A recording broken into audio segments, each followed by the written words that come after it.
Gandang araw sa inyo lahat. Ito na nga, papunta kami sa farm ng boyfriend ko. Kasama ko si brother.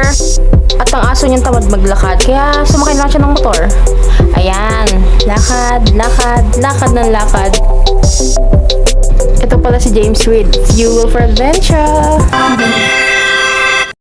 Ayan na, paakyat na kami ng bundok. Tingnan mo, masaya pa ako dito, oh. Pero hindi ko alam na ito pala ay matarik, madulas, at napakalayo pala nito. Mother, hello ka na?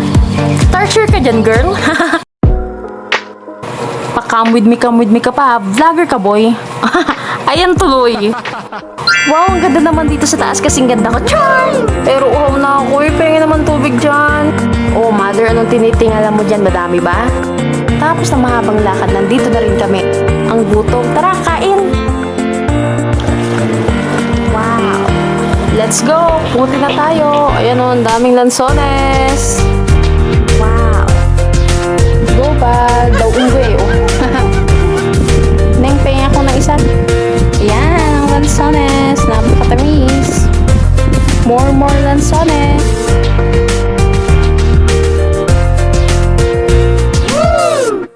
Ayan, tinatali niya na para hindi siya mahirapan sa pagbuhat. Nag-e-enjoy si Athena, oh.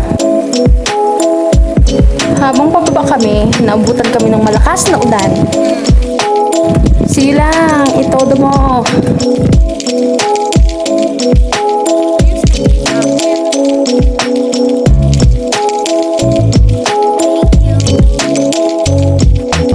Kainan na ulit.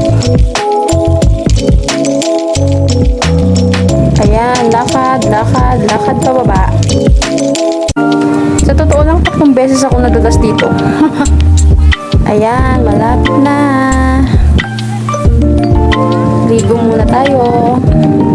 Ang refreshing ng tubig, tsaka napakalinis niya. Hi!